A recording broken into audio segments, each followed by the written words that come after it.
Eu quero pedir a você que ainda não se inscreveu no canal, que possa se inscrever no nosso canal. Também tocar aí no sininho das notificações para que todas as vezes que tenha um novo conteúdo você receba uma notificação. Curta também esse vídeo e aproveite e compartilhe, porque eu tenho certeza que vai poder edificar também outras vidas em nome de Jesus. A paz do Senhor, quem vos fala é o pastor Mário Luna, você está na EBD Comentada Online. Vamos fazer uma oração para darmos início a esta aula de hoje. Senhor Deus e Pai, diante da Tua presença me coloco para te pedir perdão dos meus pecados, erros, faltas e falhas. Quero te apresentar em Tuas mãos essa aula, Senhor, que será ministrada. Eu conto com a iluminação do Teu Espírito Santo para ensinar e também com a mesma iluminação para que o Teu povo aprenda e entenda a Tua palavra. Que as verdades ensinadas aqui possam ser aplicadas no nosso coração, em nome de Jesus. Amém. A lição de hoje é a lição de número 2, tá? Lição de número 2, a sublimidade das bênçãos espirituais em Cristo. Lição de número 2. Nós podemos agora passar para o nosso texto áureo. Texto áureo, bendito Deus e Pai de nosso Senhor Jesus Cristo, a qual nos abençoou com todas as bênçãos espirituais nos lugares celestiais em Cristo. Efésios capítulo 1, versículo 3. Verdade prática, Deus nos elegeu em Cristo, precisamos sempre lembrar disso, em Cristo. A lição de número 3 trata muito bem disso. Antes da fundação do mundo, para que desfrutássemos das bênçãos espirituais. Leitura bíblica em classe está na carta aos Efésios, capítulo 1, versículo 3, 4 e os versículos de 9 a 14. Objetivos específicos dessa lição. Refletir a respeito da nossa nova posição em Cristo. Em Cristo nós temos uma nova posição. Evidenciar a realidade de uma vida cristocêntrica neste mundo. E explicitar que o Espírito Santo desempenha importante papel no plano da salvação. Introdução. Nesta lição vamos abordar a grandeza, a excelência e a perfeição do projeto divino para conceder bênçãos espirituais aos seus escolhidos. Nós temos aqui 3 palavras: grandeza, excelência e perfeição. Então, através destas 3 palavras, nós vamos ver aqui o projeto divino para conceder as bênçãos espirituais aos seus escolhidos. Desde a eternidade, aprove Deus executar um plano de restauração e reconciliação com a humanidade caída. Por isso, por esse motivo, que na carta o apóstolo Paulo se mostra profundamente agradecido pela revelação do mistério que estivera oculto desde todos os tempos. Ele nos convida a louvar e a glorificar a Deus pela sua bondade e misericórdia para com todos os pecadores. Então Paulo observa isso e ele leva os seus leitores a louvar e a glorificar a Deus por tudo isso. Você que está acompanhando as lições sabe que todas as vezes que apareceu o texto em amarelo é que é um comentário à parte do que está escrito na lição, mas referente à própria lição. Quando o primeiro casal pecou, passaram a estar debaixo do juízo de Deus. A pena já havia sido estipulada. E ao pecarem, eles sofreram a pena que seria executada em etapas. Tá? Deus diz, não coma. Se comer, vai morrer. Então qual era a pena da desobediência? Morte. Essa morte em 3 aspectos ou 3 esferas. O primeiro aspecto foi a morte espiritual, perdendo, assim, a total comunhão com Deus. Imediatamente, quando Adão e Eva comeram do fruto que Deus disse para não comer, eles perderam a comunhão com Deus automaticamente.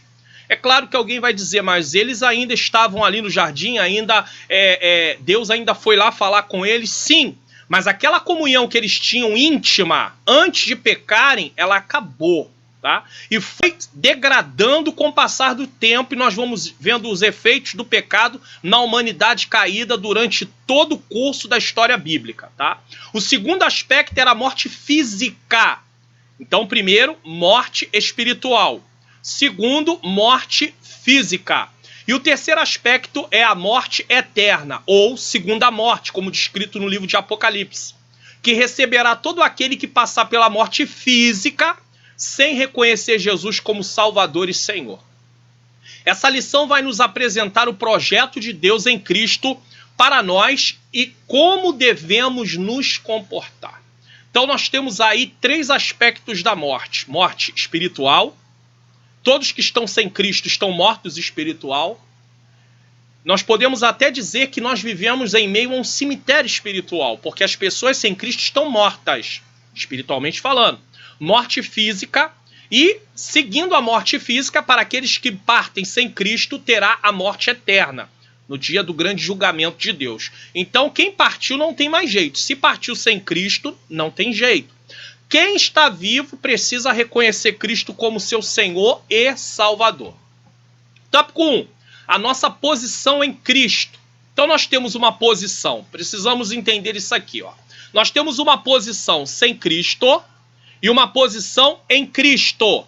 Então a revista vai tratar qual é a nossa posição em Cristo. No passado estávamos, voltando aqui, no passado estávamos perdidos e condenados à morte eterna. Já foi dito. Mas por sua infinita graça, graça é favor imerecido, é um presente de Deus, Deus nos outorgou em Cristo o privilégio da salvação. É um privilégio, claro. Prosseguindo. Subtópico 1, a doxologia. O que é doxologia? Do grego, doxa, glória, logia, palavra. É manifestação de louvor e enaltecimento à divindade através da expressão de exaltamentos. Deus seja louvado, aleluia, e hinos, tá? É claro que eu não posso, de forma mecânica, ficar dizendo Deus seja louvado, glorificado seja o Senhor, louvado seja Deus, aleluia. Só que se isso virar de uma forma mecânica, eu deixo de reconhecer o que está dentro da doxologia, que é enaltecer a Deus através do louvor, mas de forma de dentro do meu coração, não uma coisa repetitiva, mecânica. Após expor os versículos de abertura da epístola de Efésios, capítulo 1, versículo 1 e 2, que estudamos na lição anterior, o apóstolo Paulo apresenta uma sequência de textos que se caracteriza pela verdadeira adoração e bondade ativa de Deus. Então, Deus, ele se manifesta e ele apresenta, ele faz coisas em favor da humanidade, em favor daqueles que viriam a Cristo, né? O plano dele se estende, todos podem ser alcançados, mas só vai estar dentro dessa nova posição aqueles que estiverem em quê? Em Cristo. Efésios 1, 3 a 14. Ele começa pela frase, bendito Deus e Pai de nosso Senhor Jesus Cristo, versículo 3, onde bendito significa digno de louvor. O nosso Deus, ele é digno de louvor. Então, a palavra bendito significa digno de louvor. O apóstolo dá sequência até o versículo 14 por meio de um maravilhoso tributo. O que é tributo? Isso quer dizer reconhecimento por tudo que Deus tem feito. Então Paulo reconhece ao Eterno e suas muitas bênçãos concedidas aos homens. Nesse trecho bíblico, trata-se de um hino teológico de gratidão, quer dizer, um hino baseado, falando sobre Deus, de gratidão, caracterizado pela repetição do seguinte refrão. Qual é o refrão desse hino? Para louvor e glória da sua graça, do seu favor imerecido. Ou para louvor da sua glória. Versículos 12 e 14. Aquele a qual devemos adorar está identificado na expressão Deus e Pai de Jesus Cristo. Uma clara referência à Santíssima Trindade com ênfase na natureza divina de Jesus, seu Filho. Pois Jesus é Deus. Ele não é um homem, não foi um homem comum, um profeta como outros. Jesus é Deus. Todos nós em Cristo precisamos ter gratidão, ou seja, reconhecer a grandeza de tudo o que recebemos sem ter nenhum direito. Eu estou em Cristo, mas não porque eu mereço. Você está em Cristo, mas não porque você merece. Todas as vezes que nós esquecermos essa verdade, vamos começar a achar que Deus tem que fazer coisas por nós. Quando na verdade Deus faz isso porque Ele quer fazer. Não porque eu possa reivindicar direitos nesse caso. Porque eu estou na presença de Deus como filho, não porque eu mereça, não porque eu fiz algo por merecer, mas porque Cristo fez algo e Ele, através do que Ele fez, me deu direito de ser filho de Deus, entrar na família de Deus. O apóstolo Paulo demonstra sua gratidão levando seus leitores a perceberem e reconhecerem tudo o que também receberam. Porque é preciso refletir nisso, falar mais sobre isso. Olha, estamos em Cristo, somos filhos de Deus, temos direito de vida eterna. Deus tem, dentro do seu plano, coisas espirituais, bênçãos espirituais para nós. Mas precisamos lembrar que tudo isso recebemos sem ter merecimento algum. Por isso precisamos ser gratos a Deus. Precisamos ser gratos a Deus. É preciso lembrar disso. Na verdade, o que podemos fazer é louvar e adorar a Deus. Não que façamos nada, melhor dizendo, que façamos virá retribuir a Deus o que Ele fez por nós em Cristo, em Jesus Cristo, ou em Cristo Jesus. Nada. Nada que eu faça. Quanto mais o cristão entende isso, menor ele se sente diante de Deus. Porque quando eu entendo que nada que eu faça pode retribuir a Deus, eu me sinto muito pequeno. Eu olho para Deus e falo, como pode? Ele olhou para mim sem ter nenhum merecimento. Isso não quer dizer que Deus não nos olhe e haja em nós, veja em nós valor no sentido não do que Jesus fez porque nós somos valiosos, não. Mas eu digo porque nós fomos criados à sua imagem e semelhança. É por isso. É nesse sentido de valor, criado à imagem e semelhança para um fim específico, para o louvor e para a sua glória. O louvor da sua glória. Então, eu preciso me sentir pequeno. Eu me sinto pequeno. Você deve se sentir pequeno. Quantas vezes ficamos felizes porque tem alguém que nós admiramos e essa pessoa permite nós irmos lá, tirar uma foto com ela. Às vezes ela autentica, né, um livro, faz uma dedicatória, melhor dizendo, de um livro para nós, em um livro dele ou dela, e aí a pessoa fica feliz. Todos os dias, eu e você podemos comparecer diante do Rei dos Reis, do Senhor dos Senhores. Mas às vezes não achamos isso muito importante, nem interessante. Precisamos ter um coração voltado a perceber isso.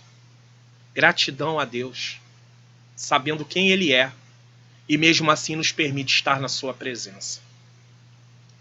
E mesmo que o cristão encha a boca e diga que é filho de Deus, ele precisa fazer isso com o coração ciente que essa posição não é por merecimento, e sim precisamos entender pela graça de Deus. Pela graça. Isso quer dizer que ele não pode fazer como alguém que tem um pai importante e usa o nome do pai para ostentar direitos. Porque tem gente que tem pai importante ou alguém importante. Eu sou filho de fulano de tal. Eu sou filho de fulana de tal. Eu sou parente de fulano de tal. Ele usa isso para ostentar direitos, para poder que as pessoas olhem para ele e saibam de quem ele é filho. Mas só que no nosso caso como cristão, nós podemos falar que somos filhos de Deus, sim. Podemos nos alegrar com isso, sim. Mas não podemos fazer isso de forma a ostentar, no sentido de olharmos para aquelas pessoas e nos achar melhor do que elas. E isso nós não podemos fazer. Quando um cristão segue esse exemplo, ele está sendo ingrato para com Deus, pois se apresenta aos outros como quem merecesse a posição que recebeu. Não podemos fazer isso. Eu não mereço. Tudo é por causa da graça de Deus, favor imerecido. É justamente por isso que ninguém pode achar-se melhor do que o outro. Pois ainda que tenhamos funções diferentes e haja uma hierarquia entre nós, uns são pastores, outros evangelistas, outros presbíteros, outros diáconos, outros cooperadores, outros líderes de departamento, outros estão na atividade diretamente apenas como um membro, não está com nenhuma função. Mesmo que haja essa hierarquia, tá? Só está ligada à responsabilidade no reino de Deus, mas não à posição de importância. Você está assistindo essa aula, talvez seja um diácono, talvez seja um cooperador, um auxiliar de trabalho, talvez seja um membro. Eu não sou melhor do que você. Você não é melhor do que eu.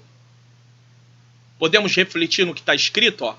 Novamente, entenda isso, que ninguém pode achar-se melhor do que o outro, pois ainda que tenhamos funções diferentes e haja uma hierarquia entre nós, essa hierarquia só está ligada à responsabilidade no reino de Deus, mas não à posição de importância.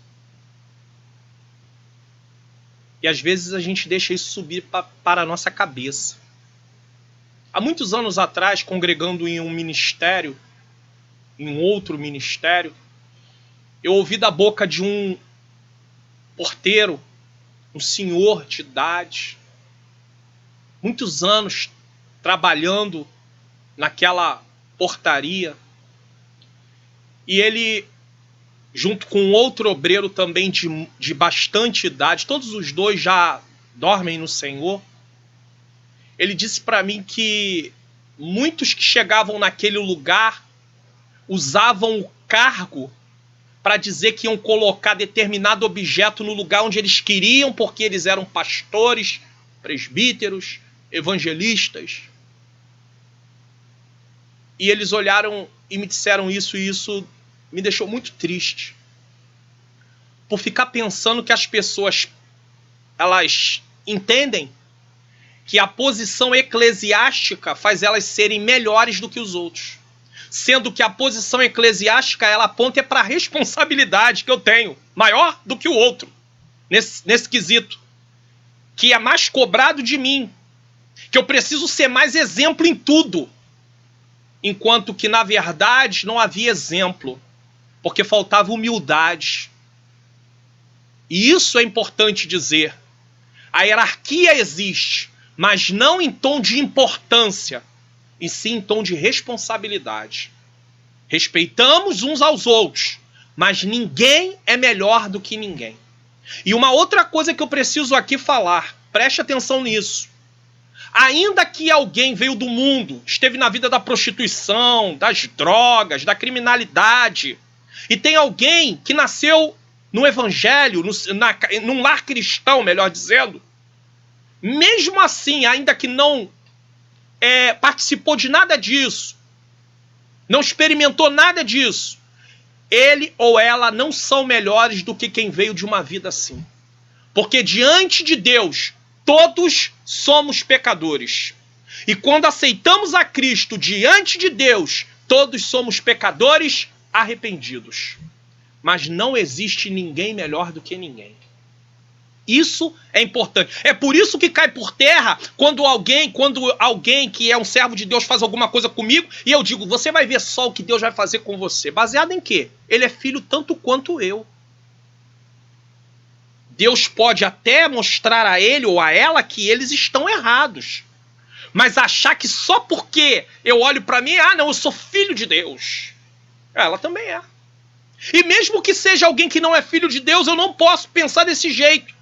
Porque que tipo de Deus é esse que eu estou demonstrando para essa pessoa?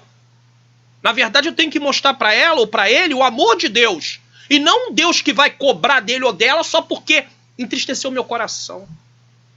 E fica essa rivalidade que está na letra dos louvores, que está nas saudações, que está nas palavras pregadas. Isso não é o evangelho que Jesus deixou, não. Isso é coisa da cabeça do ser humano, que precisa se voltar para as coisas de Deus e para as Escrituras. É importante dizer isso. Subtópico de número 2. As bênçãos espirituais. Obviamente que as bênçãos espirituais não são materiais, é claro, mas provenientes dos lugares celestiais, isto é, do reino espiritual.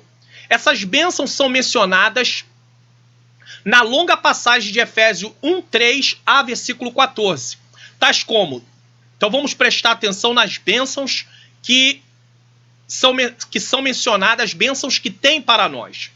Deus nos elegeu para sermos santos, eleição em Cristo. Versículo 4, capítulo 1, versículo 4. Predestinou para sermos filhos. Predestinação tem a ver com propósito, não com a pessoa. Efésios 1:5. Nos fez agradáveis para si. Efésios 1:6. Remiu-nos por meio do sangue de Cristo. Efésios 1:7. Acolheu-nos por sua vontade redentora. Efésios 1:8 a 12. Revelou-nos a palavra da verdade.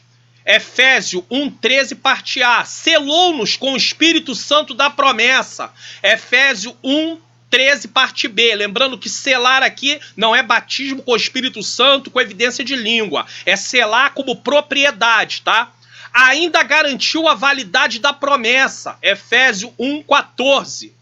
Nós vamos falar mais disso no decorrer da lição. Tais bênçãos provêm de Deus, que planejou a redenção, tá, do Filho, que a realizou, e do Espírito Santo que a garante. Então vamos repetir isso aqui. Tais bênçãos provêm de Deus, que planejou a redenção. Deus planeja.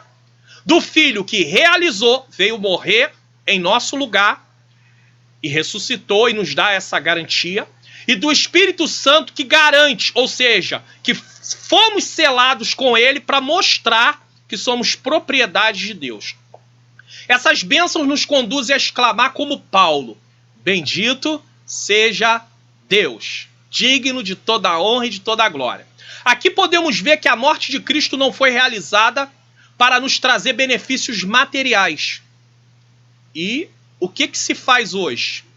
O que se prega hoje? O que se anuncia hoje com a morte de Jesus? Anuncia o seguinte: Deus quer te dar o melhor dessa terra. Ele quer que você prospere. Ele tem bênçãos materiais. Então, inverteram as coisas. O ser humano tem necessidades. Não podemos dizer que não tem. Ele precisa comer, ele precisa se vestir, ele precisa de moradia, ele precisa de pagar seus estudos, o colégio das crianças, dos filhos. Tudo bem. Mas inverter as coisas, anunciar isso para que as pessoas venham como uma forma de chamar. E aí começa a ficar um pouco complicado, porque o não cristão também tem dinheiro para comprar casa, para comprar carro, para poder colocar os filhos na escola. E, de certa forma, não dependem desse convite que nós fazemos para alcançar isso. Dependem da graça de Deus, chamada na teologia de graça comum. Então, nós não podemos ficar pregando esse tipo de coisa, porque Jesus não morreu, não foi por isso. Então, a morte de Cristo não foi realizada para nos trazer benefícios materiais, e sim espirituais. Deus olhou para nossa mais íntima necessidade. O que nós necessitamos? Perdão dos pecados. Foi por isso que Israel rejeitou o seu Messias. Porque eles esperavam, sabe o quê? Um Messias político. Alguém que livrasse eles do poder de Roma. Jesus não veio para livrar Israel do poder de Roma. Jesus veio para livrar o seu povo do poder do pecado, da culpa do pecado e, no futuro, da presença do pecado. Culpa do pecado, justificação. Poder do pecado, santificação. E presença do pecado, glorificação. Foi para isso que Jesus veio livrar. Mas eles queriam Jesus político. Só que o Jesus não veio como Jesus político. Ele veio como um salvador e também como um senhor. Estávamos falidos espiritualmente. Mortos. Uma pessoa morta. Estávamos mortos. Efésios capítulo 2, versículo 1, vai ser estudado numa lição posterior. Tínhamos uma dívida impagável. Podemos ver tudo o que foi feito por nós. Deus, pela sua bondade, bondade essa que é um ato onde Deus dá ao homem muito mais do que ele merece. A bondade veio acompanhada da misericórdia, que está ligada à compaixão. Então Deus não nos dá o castigo eterno, que era o que nós merecíamos, mas tem compaixão e usa de bondade por meio de reconhecermos Jesus como Senhor e Salvador. Paulo olha para isso e diz: bendito seja Deus. Paulo reconhece essa tão grande bênção. E eu e você reconhecemos isso com nossas atitudes? Paulo olha para isso, não merecia nada. Ele me deu tudo isso. Bendito seja Deus. Bendito seja Deus. Bendito seja Deus. Dizer bendito seja Deus com a boca é uma coisa. Dizer bendito seja Deus através da nossa maneira de viver é outra totalmente diferente. Precisamos pensar sobre isso. Bendito seja Deus. Subtópico de número 3, a nova condição. A expressão em Cristo significa que somos abençoados com toda a bênção espiritual a partir de sua pessoa e obra realizada no Calvário. João 1,3, Hebreus 5,9 e Hebreus 9,12, que diz: nem por sangue de bodes e bezerros, mas por seu próprio sangue entrou uma vez no santuário, havendo efetuado uma eterna redenção. Relaciona-se ainda com a nossa experiência de conversão a ele, que está lá em 2 Coríntios capítulo 5, versículo 17. Quem está em Cristo, nova criatura é, as coisas velhas se passaram, tudo se fez novo. Essa nova vida, que é a vida espiritual, é conferida somente para quem está em Cristo, isto é, o oposto da antiga vida em Adão, escravizada pelo pecado. Em Adão nós tínhamos uma vida escravizada pelo pecado. Podemos ver isso na referência bíblica de Romanos capítulo 5, versículo 11 a 15. Eu vou ler aqui na Nova Versão Internacional. Versículo 11. Não apenas isso, mas também nos gloriamos, alegramos em Deus, por meio de nosso Senhor Jesus Cristo, mediante quem recebemos agora a reconciliação. Versículo 12. Portanto, da mesma forma como o pecado entrou no mundo por um homem e pelo pecado a morte, assim também a morte veio a todos os homens, porque todos pecaram. Versículo 13. Pois antes de ser dada a lei, o pecado já estava no mundo, mas o pecado não é levado em conta quando não existe lei. É claro que nós não estamos dizendo, o texto não está dizendo que Deus não vai trazer juízo a quem não tem conhecimento da lei. Não é disso que o texto está tratando. Paulo está fazendo uma argumentação aqui para poder explicar algo. Aí ele continua, versículo 14. Todavia, a morte reinou desde o tempo de Adão até o de Moisés, mesmo sobre aqueles que não cometeram pecado semelhante à transgressão de Adão, que é o pecado experimental, ou seja, comer do fruto que Deus disse que não. Então o que Paulo está argumentando aqui? Que se não há lei, antes ele vem falando sobre a questão seguinte: se não há lei, não existe pecado. Só que ele vai mostrar, ele vai demonstrar dentro da argumentação que mesmo antes da lei, de Moisés dar a lei, as pessoas morriam. Então isso quer dizer que todos estavam sentenciados àquilo que Deus tinha dito a Adão. A morte se estendeu a toda a sua descendência.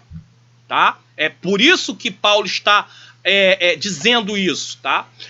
O qual era um tipo daquele que haveria de vir, Cristo, versículo 15. Entretanto, não há comparação entre a dádiva e a transgressão. Por quê?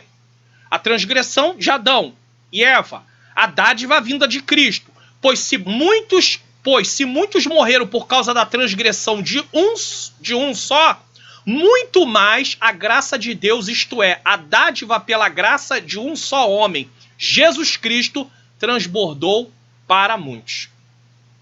E ele prossegue: desse modo não andamos mais em trevas, mas como filhos do quê? Da luz. Trevas aqui está se referindo ao quê? A uma vida no pecado, a uma vida sem o perdão de Deus.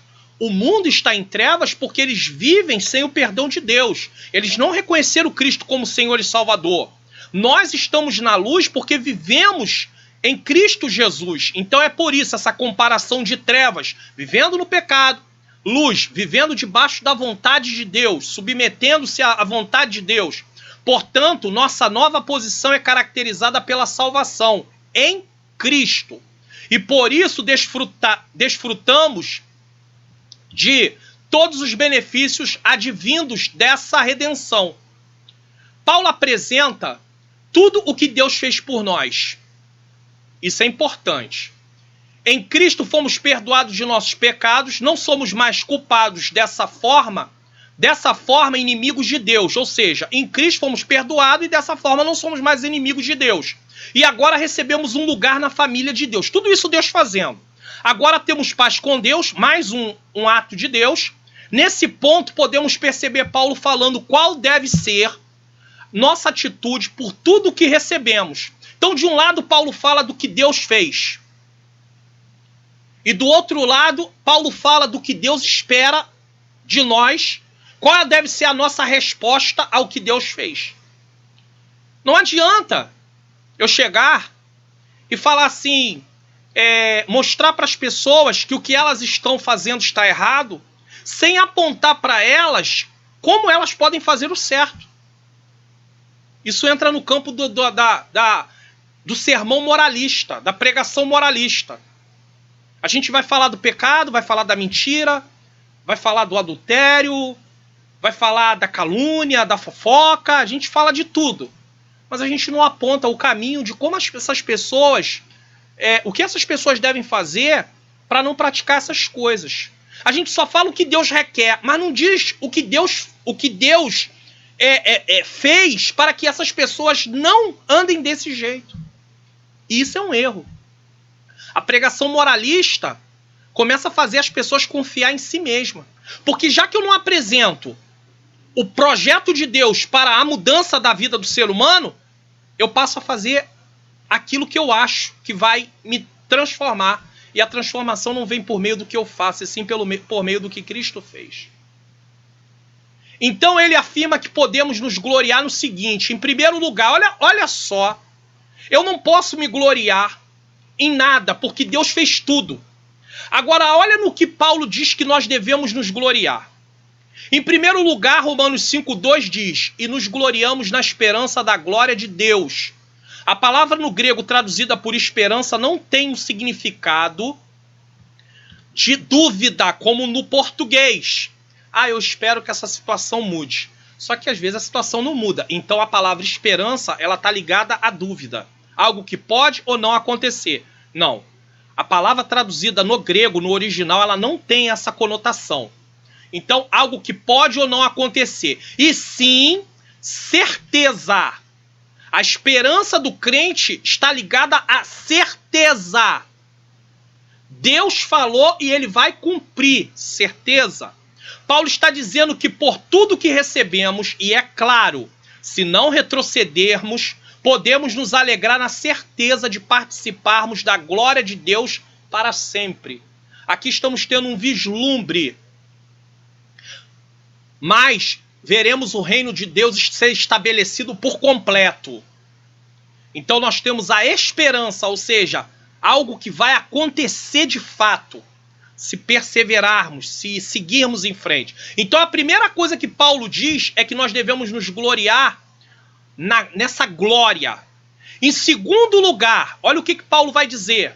Em segundo lugar, Romanos 5,3 diz: mas também nos gloriamos nas tribulações. E aqui eu vou falar de algo que talvez passe muito desapercebido, por causa que está dentro do mesmo contexto, e Paulo está tratando do mesmo assunto. Paulo alista tribulações como uma das bênçãos da salvação em Cristo. E aí você vai olhar para mim e vai dizer, não pode ser. Sim, ele está falando de se gloriar em tribulação. É isso mesmo. A tribulação, para quem está em Cristo, dentro do modelo que vai ser explicado aqui, ela tem a ver com bênção de estar em Cristo. Isso é uma coisa que as pessoas... Tem gente que fala, eu não aceito luta, eu não aceito prova. Faz parte da vida cristã. Agora, nós vamos fazer algumas diferenciações aqui. Algumas separações para você poder compreender. Preste atenção. Então, tribulação como uma das bênçãos da salvação em Cristo. A palavra tribulação refere-se a todos os tipos de provações que podem nos afligir. É justamente por isso que os apóstolos se alegraram ao padecer pelo nome de Jesus. Isso apontava que, de fato, estavam participando das aflições de Cristo. É a verdade. Olha o que vai dizer em Atos 5, 40 e 41. Na Almeida Revista Corrigida. Diz, 40. E concordaram com ele. E chamando os apóstolos, tendo-os açoitado, mandaram que não falassem no nome de Jesus e os deixaram ir. Versículo 41. Retiraram-se, pois, da presença do conselho, regozijando-se. Ficar extremamente alegre. Regozijar-se é ficar extremamente alegre. Eles ficaram extremamente alegres de ter sido julgados dignos de padecer afronta pelo nome de Jesus. Tribulação fazendo parte das bênçãos em Cristo. Eles se julgam. É por isso que eles têm a atitude que eles têm. Eles não se lamuriam. Eles se alegram. Eles dizem, passamos por isso. Fazemos parte, padecemos por Cristo. E isso aponta para que eles realmente estão vivendo aquilo que Jesus espera que eles vivam. E talvez você pergunte, então, o Senhor está ensinando que eu preciso procurar problemas, sofrimento, porque só assim eu vou participar dos sofrimentos de Cristo? Não é isso que o texto está dizendo. O texto está dizendo que eles, devido estarem fazendo a vontade de Deus, padeceram. É outra coisa. Não eu procurar um sofrimento à parte do evangelho. E é uma coisa que acontece em resposta a eu estar servindo a Deus. Eu não procuro. Venha até a mim. É diferente. 1 Pedro capítulo 2, versículo 21, na Almeida Revista Corrigida diz, porque para isto sois chamados. Chamados para quê? Pois também Cristo padeceu por nós, deixando-nos o exemplo. Jesus é o nosso exemplo de sofrimento. Para que, qual o propósito então? Para que sigais as suas pisadas. Se Jesus sofreu, nós também vamos sofrer. Precisamos apenas lembrar que nem todas as aflições estão ligadas a padecermos pelo nome de Jesus. Isso é importante. Às vezes as aflições estão ligadas à vida humana, como ficar doente ou desempregados. Eu estou desempregado, eu estou sofrendo, eu estou dentro de uma tribulação porque eu sou cristão. A não ser que você tenha sido mandado embora por ser cristão, isso é uma tribulação por ser humano. E esse é o grande problema. Nós cristãos atribuímos coisas de ser humano à vida cristã. E isso não está correto. Eu posso sim, por ser um cristão, orar e pedir a Deus que me ajude pelas coisas que eu estou passando pela vida humana. Mas eu não posso atribuir as coisas da vida humana a padecer por ser cristão. Isso eu não posso fazer, de forma nenhuma. Outras vezes elas são consequências de nossas más obras, de nossas más atitudes. E aqui eu também posso dar o exemplo do ficar doente e estar desempregado. Eu posso ficar doente pela minha imprudência. E aí é consequência das minhas atitudes. Eu posso ficar desempregado por causa das minhas atitudes. Eu posso querer não respeitar as ordens que me foi dada, que não tem nada a ver com desobedecer a palavra de Deus, e posso ficar desempregado. Eu posso ser faltoso no trabalho, posso ser mandado embora. Aí é consequência de má obras. Ainda tem essa. Porque se eu estou fazendo certo e fui mandado embora, então tem a ver com o aspecto humano, ser humano. Mas se eu estou fazendo errado e fui mandado embora, é consequência. 1 Pedro, capítulo 2, versículo 20, na Almeida Revista Corrigida, diz: porque que glória será essa, se, pecando, sois esbofeteados e sofreis? Mas se fazendo bem sois afligidos e o sofreis, isto é agradável a Deus. Porque se eu sou esbofeteado e sofro por fazer o mal, eu estou recebendo aquilo que realmente eu fiz, por merecer. 1 Pedro capítulo 4, versículo 15, na Almeida Revista Corrigida, diz: que nenhum de vós padeça como homicida, ou ladrão, ou malfeitor, ou com o que se intromete em negócios alheios. Pedro dá aqui apenas alguns exemplos, mas não quer dizer que só está limitado a isso aqui, malfeitor, ladrão, não. Que não padeça como mentiroso, como um fofoqueiro, como um monte de coisa que possa ser dito. Então Pedro está alertando que ninguém padeça como alguém que faz algo errado. É isso que o princípio aqui é algo errado. Certo? Ninguém padeça como alguém que faz algo errado. E nós precisamos ter isso em mente. Ele mostra aqui que devemos nos gloriar também na tribulação, nos alegrar na tribulação, porque faz parte da vida cristã. Síntese do tópico 1. As bênçãos espirituais que os crentes receberam da parte de Deus possibilitam uma nova vida em Cristo e, portanto, devemos-lhe ser agradecido. Agradecido por tribulação, por estar padecendo, por ser um cristão? Sim. Sim. Aí os problemas da vida do dia a dia, pedimos a Deus que nos ajude a passar por eles. Mas padecer por ser cristão? Sim, devemos nos alegrar. Sim, porque devemos ser agradecidos, porque Deus foi assim que os discípulos se portaram. Se sentiram honrados por padecerem em nome de Jesus. E como somos agradecidos? Tem uma perguntinha aqui. Vivendo de acordo com o padrão que ele preparou para vivermos. É assim que eu me mostro que eu sou agradecido. Efésios 2:10 na King James atualizada. Eu uso algumas traduções diferentes porque em determinado texto aquelas palavras ficam um pouco mais claras. Isso não quer dizer que tenha uma tradução mais certa, mais correta do que a outra, mas às vezes comparar traduções ajuda a ter um entendimento melhor do que o texto está dizendo, tá? Então na King James atualizada diz: pois somos criação de Deus, realizada em Cristo Jesus, ou seja, recebemos uma nova vida por causa de Cristo. Para que propósito? Para vivermos em boas obras. A salvação que veio até nós, ela tem o objetivo para vivermos em boas obras. Esse é o propósito de Deus. Deus nos predestinou para vivermos boas obras. Nós não fomos chamados para o evangelho para viver de qualquer maneira, do nosso jeito, da nossa forma, para vivermos em boas obras. E a maneira de eu ser agradecido a Deus é responder ao que Ele espera. Se é isso que Deus espera de mim, e é isso que eu vou viver. Quando nós queremos agradar alguém, nós não tentamos praticar aquilo que aquela pessoa espera de nós? É uma forma de agradar.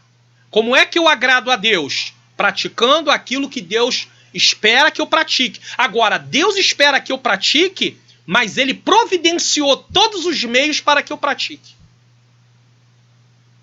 Senão, de mim mesmo eu não conseguiria.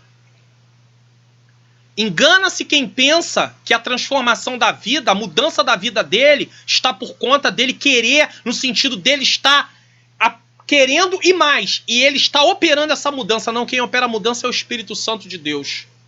A minha parte é buscar essa mudança. Pedir a Deus que me mude. Pedir a Deus que me transforme. Eu tenho que ter essa consciência de pedir transformação a Deus, mudança. Mas a transformação em si vem de Deus. É Ele que transforma. E Ele deixou a oração como um meio de eu também usar a oração para isso. Porque quando eu oro, eu me mostro dependente de Deus. E eu aponto dizendo para Deus, eu sou dependente de ti, e eu reconheço que para que haja transformação na minha vida, só se tu me ajudar. E aí a graça de Deus se manifesta mais ainda sobre a vida do ser humano, ou seja, se manifesta mais ainda porque eu me coloco diante de Deus para receber. Ela lá está para todos que estão em Cristo, mas eu preciso dizer para Deus, eu preciso, Deus. Paulo estava orando a Deus, pedindo a Deus que tirasse aquele espinho. Não vou entrar aqui no que seria o espinho, até porque isso é um debate sem fim. E a resposta de Deus para Paulo, ele orou 3 vezes. Foi, a minha graça te basta, porque o meu poder se aperfeiçoa na fraqueza. Deu para entender? Então Deus dá a sua graça. A graça de Deus.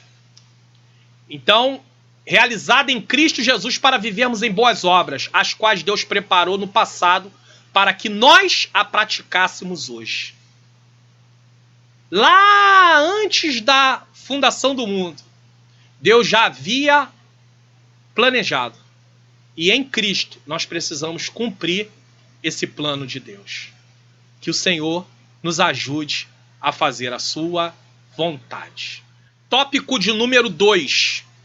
Uma vida cristocêntrica neste mundo. Embora o pecado tenha adentrado ao mundo, Deus projetou a primazia de Cristo na remissão dos pecadores e na restauração de todas as coisas para louvor de sua glória. Tudo é para a glória de Deus. Nossa vida deve ser vivida de acordo com tudo o que o Pai, por meio de Jesus, fez por nós. É a nossa resposta, né? Subtópico 1. A revelação do mistério. O mistério é revelado. E ele é revelado por meio do quê? Das Escrituras. Eles recebem a revelação, inspirados por Deus, e eles agora passam. E aqui nós temos o mistério revelado. A frase, descobrindo-nos o mistério da sua vontade, Efésios 1:9, sinaliza a revelação da verdade que estava oculta aos santos de Deus. Colossenses capítulo 1, versículo 26. Lições posteriores vão explicar melhor isso aqui também. Essa verdade diz respeito aos decretos eternos que Deus planejara. Decretos de Deus que foram criados e ao seu devido momento foram colocados em execução por sua soberana vontade, com o propósito de salvar os pecadores. João 3,16. Essa vontade divina é revelada segundo o seu beneplácito. O que é isso? Isto é, de acordo com o que lhe agrada fazer, por amor e misericórdia. Então Deus faz aquilo que ele faz de acordo com o que lhe agrada fazer. E ele usa para fazer isso amor. A base disso é o amor e a sua misericórdia. Romanos 9:15, 16, Romanos 11, 32. Podemos ver nisto que nada do que Deus fez foi por algum mérito nosso. João 3,16 diz que Deus amou o mundo, humanidade, de tal maneira, de tal modo, fala do tamanho do amor de Deus, mas não diz que esse amor é porque Deus viu em nós, e aqui eu preciso salientar, porque Deus viu em nós motivo para nos amar. Coisa do tipo, Mário Luna é bom, olha lá o Mário Luna, eu preciso amá-lo, demonstrar o meu amor, eu tenho que fazer algo por ele, porque afinal de contas, olha lá, ele é bom. Não havia nada em mim, mas Deus usa o seu amor. Volta a dizer, somos criados imagem e semelhança de Deus. É claro que ela foi desfigurada com o pecado, através do pecado ela foi desfigurada. Porém, não há nada em mim que obrigasse a Deus a fazer o que ele fez. Ele nos amou porque quis amar. Sua vontade foi executada conforme o seu desígnio. Afinal, ele é soberano. por intermédio de Cristo, para que o Filho em tudo tivesse a preeminência, primazia. Colossenses 1:16 a 20, na Nova Versão Internacional, diz, versículo 16, pois nele foram criadas todas as coisas no céu e na terra, em Cristo, as visíveis e invisíveis, sejam tronos ou soberanias, poderes ou autoridades, todas as coisas foram criadas por ele e para ele, foram criadas por ele e para ele. Versículo 17, ele é, antes de todas as coisas, existe antes, ele não foi criado, ele é antes, e nele tudo subsiste, tem ele como base. Versículo 18, ele é a cabeça do corpo que é a igreja, é o princípio, é o primogênito dentre os mortos. Aqui eu preciso fazer uma explicação aqui entre parênteses do texto. O primeiro a ressuscitar em um corpo espiritual e imortal. Senão a pessoa vai ler isso aqui e falar assim, então Lázaro não ressuscitou, o filho da viúva de Naim não ressuscitou, porque Jesus é o primogênito dentre os mortos. Eles ressuscitaram, mas continuaram no corpo que tinham antes. Natureza pecaminosa. Jesus ressuscitou, ele não tinha um corpo na natureza pecaminosa. Por isso que aqui eu nem usei a palavra, o primeiro a ressuscitar num corpo glorificado, porque senão acaba que a pessoa vai fazer uma ligação, né, uma associação, dizendo assim, não, peraí, se Jesus ressuscitou num corpo glorificado, eu vou ressuscitar num corpo glorificado, mas se o corpo glorificado significa um corpo com ausência de pecado, então Jesus tinha pecado? Então, para não fazer essa associação, foi colocado aqui que ele ressuscitou num corpo espiritual e imortal. Mas Lázaro não ressuscitou nesse tipo de corpo. O filho da viúva de Naim não ressuscitou nesse tipo de corpo. E outros que a Bíblia relata que ressuscitaram, não ressuscitaram nesse tipo de corpo. Tá? Por isso ele é o primogênito dentre os mortos. Para que em tudo tenha supremacia. Versículo 19. Pois foi do agrado de Deus que nele habitasse toda a plenitude. Ele é completo. Versículo 20. E por meio dele reconciliasse consigo todas as coisas, tanto as que estão na terra, quanto as que estão no céu, estabelecendo a paz pelo seu sangue derramado na cruz. Porque antes de Cristo estávamos em inimizade contra Deus. Subtópico de número 2. A plenitude dos tempos. Paulo revela que o plano divino é fazer convergir. O que é convergir? Dirigir-se ao mesmo ponto. Em Cristo, todas as coisas. Efésios 1:10. Isso inclui tudo o que foi criado por Cristo, para Cristo e o que subsiste em Cristo. Então, tudo que foi criado por Cristo, para Cristo e subsiste em Cristo. João 1:3. João 1, versículo 1 a 3. Hebreus 1, versículo 2 e 3. Vamos ler Hebreus 1, versículo 2 e 3. Na NVI diz assim, versículo 2. Mas nesses últimos dias falou-nos por meio do Filho, a quem constituiu herdeiro de todas as coisas e por meio de quem fez o universo. Versículo 3. O Filho é o resplendor da glória de Deus e a expressão exata do seu ser, porque ele é Deus, sustentando todas as coisas por sua palavra poderosa. Depois de ter realizado a purificação dos pecados, ele se assentou à direita da majestade nas alturas. Isso quer dizer, depois de ter feito sacrifício na cruz do Calvário, ressuscitado, e depois ele volta e se assenta. Né? Implica dizer, o que é implicar dizer? O que Jesus fez traz como resultado. Implicar é, o que Jesus fez traz como resultado que todo o universo, céus e terra, estarão submissos à autoridade e soberania de Cristo. Romanos capítulo 14, versículo 11, 2 Coríntios 10, 5. Romanos 14, 11, na NVI diz, porque está escrito, por mim mesmo jurei, diz o Senhor, diante de mim todo joelho se dobrará e toda língua confessará que sou Deus. Nesse sentido, a ruptura. O que é uma ruptura? Rompimento da comunhão com Deus, nesse caso, provocada pelo pecado de Adão, é restaurada. Adão comete pecado e há o quê? Uma ruptura. Cristo vem, se apresenta, morre no nosso lugar e agora há o quê? O quê? restauração. Então, restaurada completamente em Cristo. Tá? Essa comunhão é restaurada. Essa declaração, é bom lembrar, não tem conotação universalista, pois os universalistas, eles acreditam que por causa da obra de Cristo, eles têm uma ideia que todos serão salvos, tá? A ideia de que no fim todos serão salvos. Tem até uma vertente que acredita que até o diabo vai ser salvo. Olha aonde eles chegam. Tá? Então, todos serão salvos, mas que finalmente tudo será como Deus planejou. Então não tem a ver com todos serem salvos, mas que finalmente será tudo como Deus planejou. Cristo a cabeça da igreja e também a cabeça do universo. Efésios 1, 21 a 23. A dispensação ou a administração desse plano será na plenitude dos tempos. Efésios 1, 10.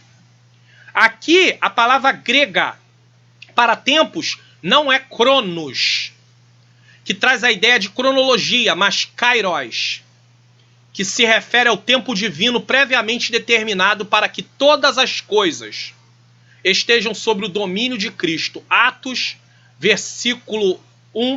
capítulo 1, versículo 7. É interessante dizer que mesmo Deus sendo soberano e onipotente, podendo fazer as coisas acontecerem imediatamente, isso aqui é lindo da parte de Deus. Tudo é lindo, mas isso aqui, olha só. Ele projetou um plano e pacientemente aguarda o cumprimento de tudo o que planejou. Aqui está uma lição para nós. Deus sendo Deus, podendo fazer tudo acontecer imediatamente, ele projeta um plano e ele aguarda pacientemente a realização desse plano. Eu não tenho paciência, você não tem paciência, nós não temos paciência, deveríamos ter. Deus é o nosso grande exemplo. Alguém vai dizer, mas ele é eterno, ele tem todo o tempo do mundo. Eu só tenho essa vida, eu preciso fazer tudo o que preciso. Preciso fazer tudo o que preciso. Ficou um pouco redundante isso aqui, mas tudo bem, vamos lá. É importante dizer que essa situação de pensar que tem pouco tempo e por isso vai se aventurar e se coloca nesse grau de ansiedade, é importante dizer que por mais ansioso que você fique, nada vai mudar do que tenha que acontecer. Nada. A sua ansiedade não vai mudar nada. E a sua correria, se você não fizer as coisas de uma forma sensata e equilibrada, vai te trazer sérios prejuízos. Sérios prejuízos. Então, Deus é um grande exemplo de paciência dentro daquilo que ele planejou e aguarda ali aquilo ser realizado. Por ele ser Deus, não está preso ao tempo cronos, e sim usa o seu próprio tempo, que é o descrito como kairos, porque Deus é eterno, né? Esse é o nosso Deus, um Deus soberano, um Deus que tem todo o poder, um Deus paciente e um Deus organizado. Tudo sairá conforme ele planejou. Não vai fugir do controle de Deus. Nada fugirá do controle de Deus. Nós até gostamos de falar muito esse negócio, né? Nada foge do controle de Deus, nada foge do controle de Deus. Mas nós não gostamos quando aquilo que está acontecendo está fora do que nós esperamos. E aí é difícil a gente falar, nada foge do controle de Deus. Porque a nossa expectativa é que a vontade de Deus se alinhe à nossa vontade. Só que a Bíblia ensina ao contrário, que a nossa vontade precisa se alinhar à vontade de Deus. Vou ter que falar mais uma vez. A nossa vontade precisa se alinhar à vontade de Deus. E quando a nossa vontade não se alinha à vontade de Deus, nós não vamos participar das bênçãos que Deus quer. Mas uma coisa é certa, nada foge do controle de Deus. Tudo sai como ele planejou. Porém, talvez alguém pergunte, mas Deus planejou todo o caos que acontece e até o ser humano ser condenado ao inferno? Que pergunta interessante. Pastor, peraí. Furacões, tufões, maremotos, terremotos, pandemia, coronavírus. Deus planejou tudo isso. Uma criança é atropelada e morre. Deus planejou tudo isso. Um homem vem, estupra uma mulher e ela ainda fica grávida. Deus planejou tudo isso. Não, você não entendeu. Deus planejou tudo bom e perfeito. Quando Adão e Eva pecaram, o pecado entrou e ele desorganizou a criação. Ele desestabilizou a criação. É claro que os efeitos do pecado não destruíram a criação de Deus, porque ela vai ser restaurada. E é em Cristo que isso está acontecendo. Começou-se essa obra desde lá quando Cristo veio, mas não podemos atribuir a Deus isso. Isso é consequência do pecado, que trouxe uma desordem ao mundo. E essa desordem tem se apresentado desse jeito, com mortes, com maldades, com terremotos, maremotos, pandemia, tudo isso. Agora, Deus, ele continua no controle. Isso não quer dizer que Deus não está no controle. Ele está permitindo estar como consequência. O homem não pecou, está colhendo a consequência dos seus atos. Ah, mas não foi eu que pequei, não foi eu que fui lá e comi aquilo que Adão não deveria comer. E Eva.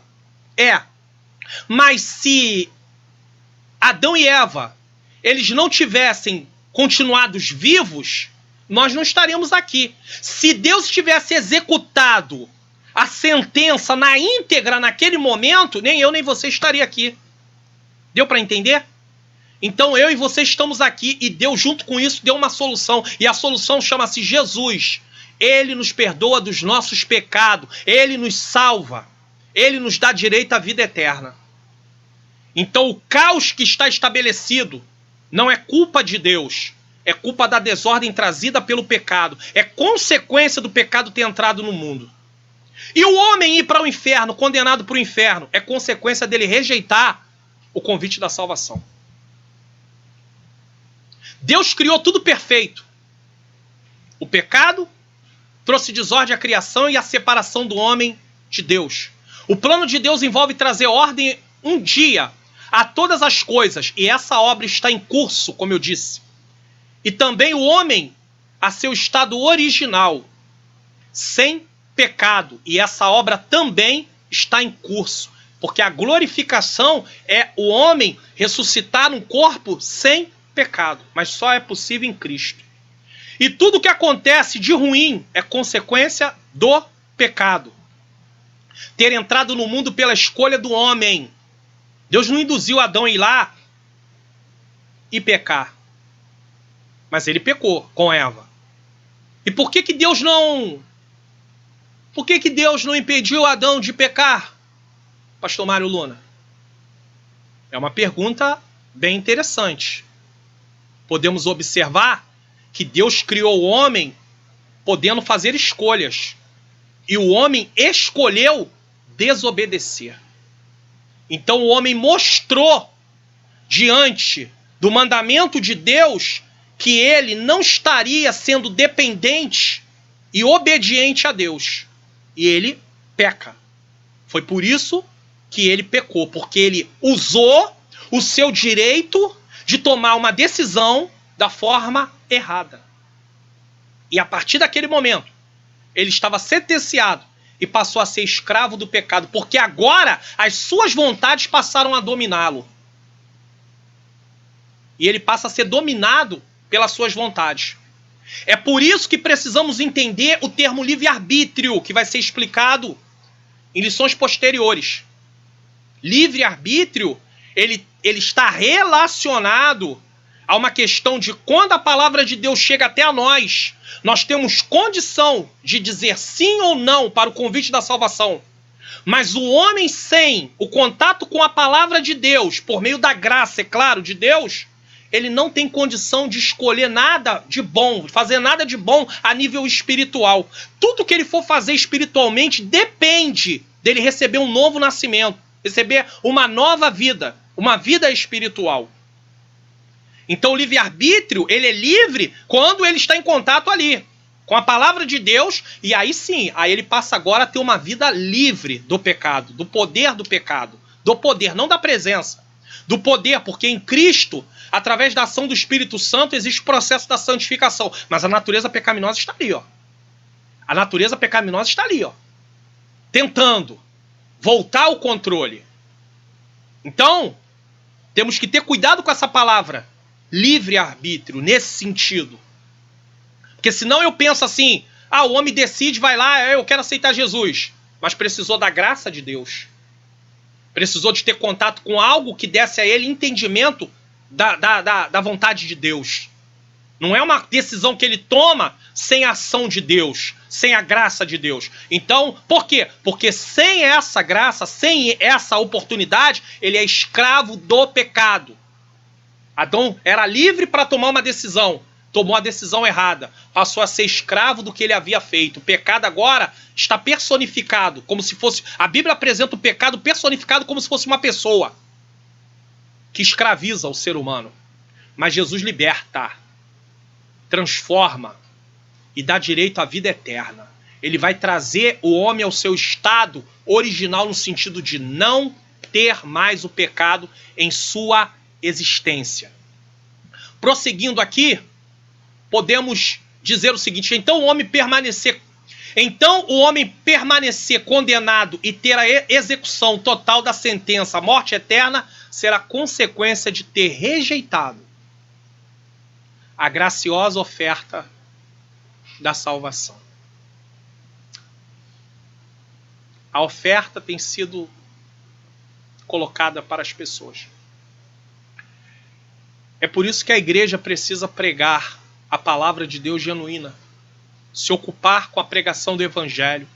O culto, o tempo maior ser pregação da palavra, exposição das escrituras, para que as pessoas aprendam essas verdades e não desistam de tudo isso que está preparado.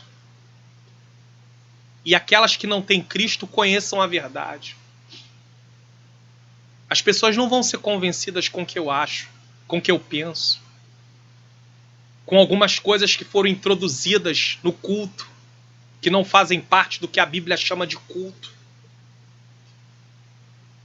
É tempo de entendermos isso, porque vidas estão morrendo, outras estão desistindo do evangelho, porque estão sendo espremidas por esse mundo, por esse sistema.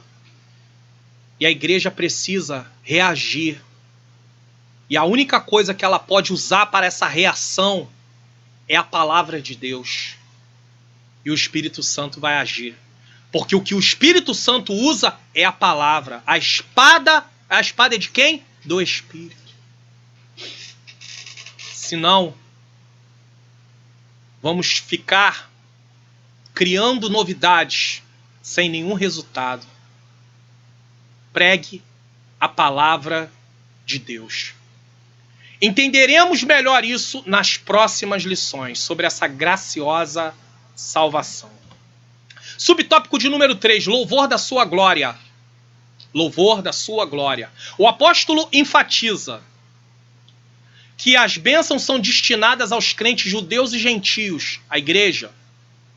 Paulo muda do pronome nós, ele e os judeus, para também vós, os gentios, indicando que em Cristo os crentes de ambos os povos, gentios e judeus, são herdeiros da promessa, da mesma promessa, inclusive. Também vai ser tratado sobre isso em lições posteriores. Efésios capítulo 1, versículo 11 a 13, diz assim: nele digo, em quem também fomos feitos herança, havendo sido predestinados, lembre-se, predestinação a nível de propósito, conforme o propósito daquele que fez todas as coisas segundo o conselho da sua vontade. Deus fez porque quis, da maneira que quis. 12. Com o fim de sermos para louvor. Esse para aqui aponta para o que? Ou seja, para o propósito. Para que Deus fez? Para louvor da sua glória. Nós, os que primeiro esperamos em Cristo. Versículo 13. Em quem também vós, então nós, Paulo e os judeus. Primeiro esperamos em Cristo, já tinham aceitado a Cristo. Em quem também vós, agora os gentios, estáis, depois que ouviste a palavra da verdade. Depois, olha só, para eles virem, eles precisaram ouvir a palavra da verdade. É por isso que tem que ter pregação. É por isso que tem que ocupar o maior tempo. E pregação bíblica. E de preferência, pregação gradual, progressiva. Começa-se num livro ou numa carta do primeiro capítulo até terminar, para que o povo entenda aquilo num todo. Para que o povo saiba como é que aquela carta ou como aquele livro se encaixa dentro do plano da salvação. Porque eu não posso pregar alguma coisa à parte do plano da salvação. Porque tudo converge para esse plano de Deus, esse plano lindo de Deus, executado por meio de Jesus Cristo. Isso é uma coisa maravilhosa, uma coisa linda. Isso é somente Deus para fazer. E tendo nele também crido, fostes selados com o Espírito Santo da promessa. Ele ratifica igualmente que o propósito da eleição não é outro senão louvar e glorificar a Deus. Esse é o propósito da eleição. Deus nos elegeu em Cristo para louvar e glorificar a Ele mesmo. Efésios 1, não porque eu merecia, ou você, é tudo para Ele. Efésios 1, versículo 12 e 14, eu vou incluir o 13 aqui para dar entendimento, senão vai ficar sem entendimento o texto, então eu não posso fazer isso. Efésios 1, 12 a 14, na Almeida Revista Corrigida diz: com o fim de sermos para louvor da sua glória, nós o que primeiro esperamos em Cristo. Versículo 13. Em quem também vós, depois que ouviste a palavra da verdade, o evangelho da vossa salvação, e tendo nele também crido, foste selados com o Espírito Santo da promessa. Agora o 14. O qual é o penhor da nossa herança para a redenção da possessão de Deus, para louvor da sua glória. Vai ser explicado melhor esse penhor aí. Isso assinala não somente adorá-lo com palavras e ações, mas também levar outros a fazer o mesmo. Então, a adoração não é apenas com palavras ou com ações só, mas também levar outras pessoas a fazer o mesmo. É uma edificação que começa a vir, mútua. 1 Pedro capítulo 2, versículo 12, na Almeida Revista Corrigida diz: tendo o vosso viver honesto entre os gentios, para que naquilo em que falam mal de vós como de malfeitores, glorifiquem a Deus no dia da visitação, pelas boas obras em que em vós observam. Esse dia da visitação aqui, ele é um texto que há alguma controvérsia, porque uns pensam que esse dia da visitação é o dia do juízo, que eles vão receber. Outros acham que esse dia da visitação é o dia em que eles vão se converter. Então, baseado naquilo que eles estão vendo, o Espírito Santo usa isso também para poder convencê-los de necessidade de arrependimento. E outros acham ainda que esse dia da visitação ele tanto tem a ver com salvação, como também com juízo. Enfim, não vamos nos debruçar nisso, porque vai gastar tempo e talvez não vamos chegar a uma conclusão satisfatória. Em Mateus 5,16, na NVI, assim brilhe a vossa luz, assim brilhe a luz de vocês diante dos homens, lembrando que luz de vocês é a luz de Cristo, tá? Para que vejam as suas boas obras e glorifiquem ao Pai de vocês que está nos céus. Por conseguinte, tudo que somos, fazemos ou possuímos vem de Deus, pois começa na sua vontade e culmina na sua glória. Isso me fez lembrar um louvor da cantora Eliane Oliveira, que a minha esposa gosta muito, que chama-se Dependente. Eu ia até colocar como fundo ele aqui nessa aula, mas ele pode ter direitos autorais e o YouTube arrancar a parte do fundo por causa disso. Então, para não passar por isso, eu não coloquei. Mas você pode ouvir esse louvor da cantora Eliane Oliveira, e que fala dependente. O nome do hino é Dependente. Eu disse que eu não ia colocar, mas eu vou colocar só um pedacinho aqui para você poder ouvir. Pois eu dependo de ti, eu só confio em ti. És tudo que tenho e tudo que sou. Se não fores comigo, eu também não vou. Isso é ser dependente de Deus. Dependente. Tudo que tenho, tudo que sou, é por causa de Jesus. Então, depois você pode ouvir aí o louvor inteiro. Eliane Oliveira, procure lá, Dependente. Puxe lá no YouTube, você vai poder estar ouvindo esse louvor, que é um louvor espiritual. A letra se baseia no que realmente a palavra de Deus diz. Porque tem muitas letras de louvores aí antropocêntrico, voltado para o homem. Isso não louva a Deus. Muito pelo contrário, engrandece o homem e faz ele pensar mais e mais que ele merece alguma coisa, quando na verdade não merecemos nada, porque tudo que temos e tudo que somos é por causa do que Jesus fez e Jesus faz. Então, por conseguinte, tudo que somos, fazemos ou possuímos vem de Deus, pois começa na sua vontade e culmina na sua glória. Começa na vontade. Se estou aqui, tem a ver com o plano de Deus, dentro da sua vontade. Estou em Cristo, sua vontade. Termina na sua glória. E essa glória, no final de tudo, eu vou estar ali com o corpo glorificado, livre do pecado, da presença do pecado. Você também. Então, tudo para a glória. Glória, glória. Tudo para a glória. Nada apontado para nós, tudo para Ele. Atos 17, 28 diz, na NVI, pois nele vivemos, nos movemos e existimos. Como disseram alguns dos poetas de vocês, também somos descendência dele. Você já parou para pensar que quando começo a estudar a palavra de Deus, eu vou vendo a cada momento que eu não mereço?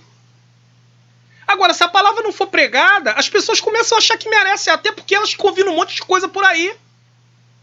Com essa teologia fajuta aí, dos coaches também, ensinando que tem uma força interior dentro de você e que através dessa força você pode ser o que você quiser ser. E coloca Deus na arquibancada, torcendo por você. Vai, Mário Luna, você vai conseguir, vai, Mário Luna. Olha, somente o ensino da palavra pode nos ajudar a tirar essa erva daninha do nosso meio. Talvez você e eu podemos até compreender, talvez você seja um professor, esteja aí acompanhando essa aula para poder ministrar a sua aula lá, a aula que você vai dar na sua igreja, mas muita gente não tem como diferenciar isso. É por isso que você vê o Facebook, os status do WhatsApp, os Instagram, cheio dessas frasezinhas deles, aonde as pessoas acham isso o máximo. Mas se elas começarem a estudar a palavra, se começar a pregar a palavra para que elas aprendam a palavra, ensinar a Bíblia para elas, elas vão começar a rejeitar isso e dizer, não, isso vai na contramão do que a palavra de Deus diz. A única forma que nós temos para fazer isso é ensinar elas a Bíblia. Agora, ir para lá debater com elas na rede social que aquilo está errado, não vai fazer muito efeito, porque elas não vão entender naquele momento. É preciso um ensino sistemático, gradual, para que elas compreendam. Louvor. Vamos falar de louvor? Aqui está expressa de forma mais superlativa. O que é superlativa? Grau máximo. Que dependemos de Deus do início até o fim.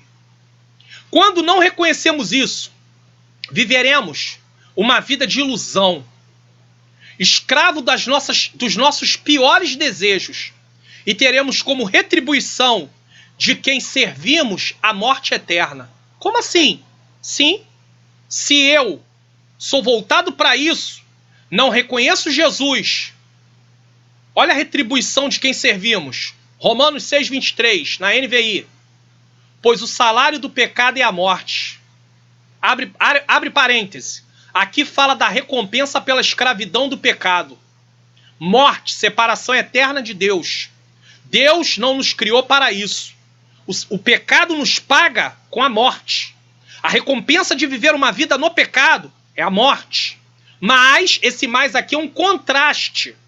Por outro lado, na contramão dessa decisão, o dom gratuito de Deus. O que é esse dom gratuito? Abre parêntese. Favor que alguém recebe sem qualquer mérito próprio. Eu não mereço estar aqui dando esta aula. Se estou é porque o Senhor permitiu e me chamou para isso. Eu sinto uma grande responsabilidade de estar aqui falando para você a palavra de Deus.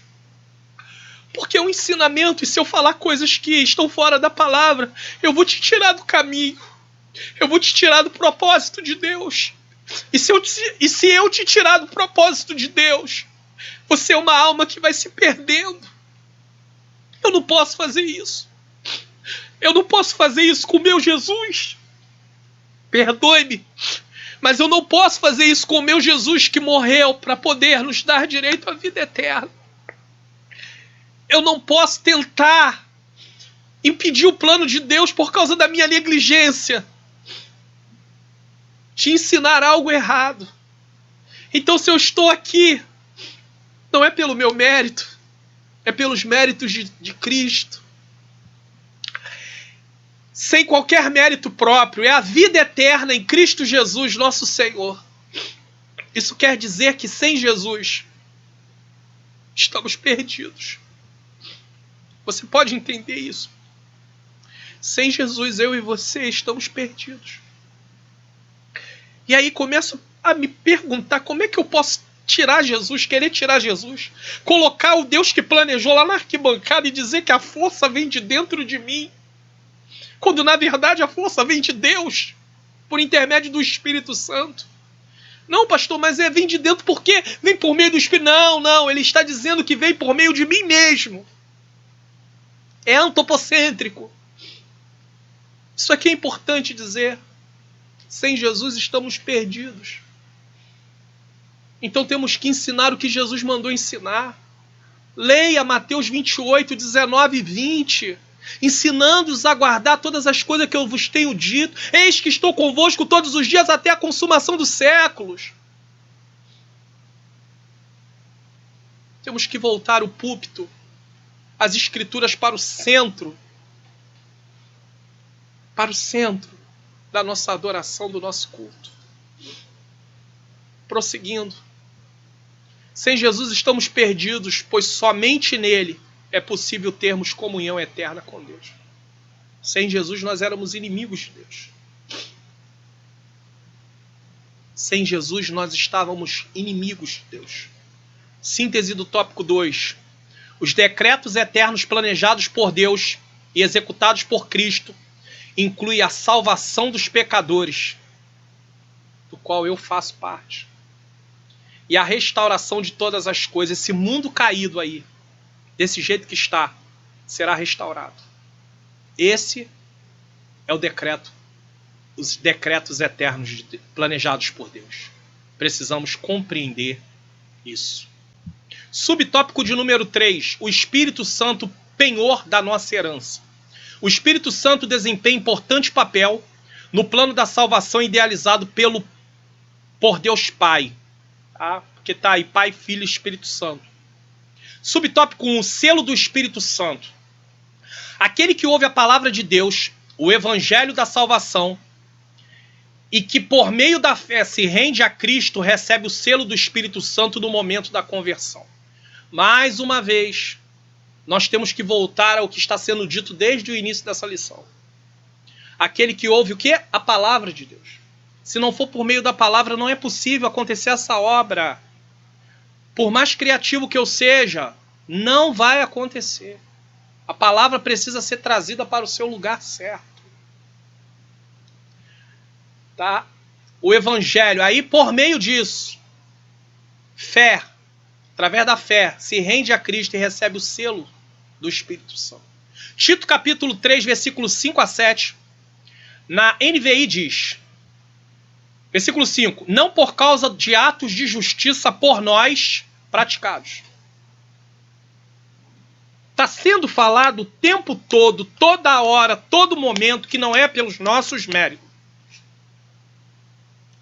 mas devido à sua misericórdia, ele nos salvou pelo lavar regenerador e renovador do Espírito Santo.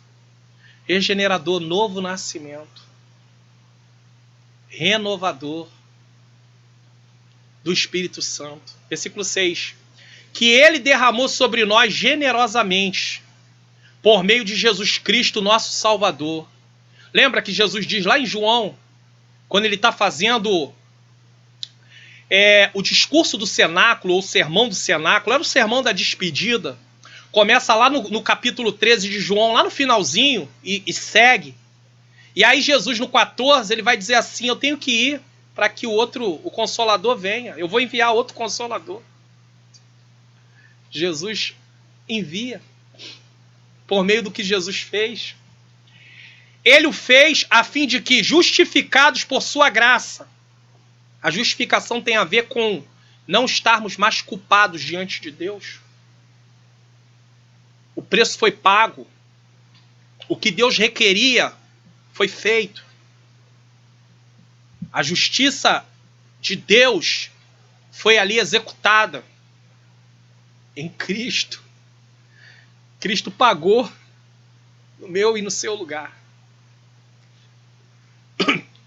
Desculpe. Ele o fez a fim de que, justificados por sua graça, nos tornemos seus herdeiros. Tendo a esperança, volto a dizer, esperança como certeza, da vida eterna.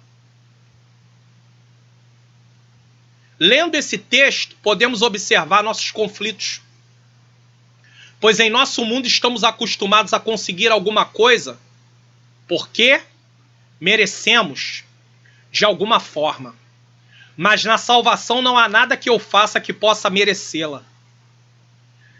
Isso quer dizer que eu ir a culto não me dá salvação.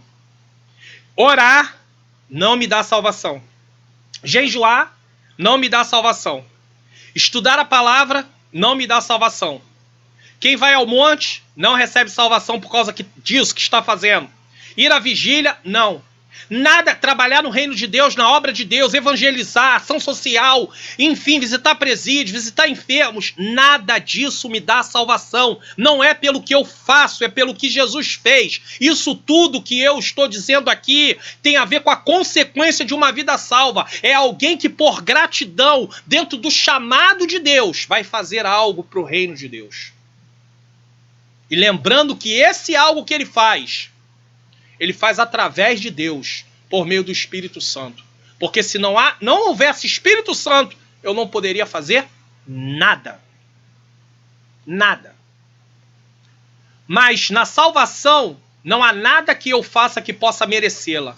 O que eu posso fazer e devo fazer é recebê-la. E viver de acordo com o propósito de Deus para os salvos. E o propósito de Deus também inclui trabalhar para ele no seu reino. Nos tempos bíblicos, o selo era usado como sinal de propriedade e posse pessoal. Agora o comentarista, presta atenção nisso aqui, ó.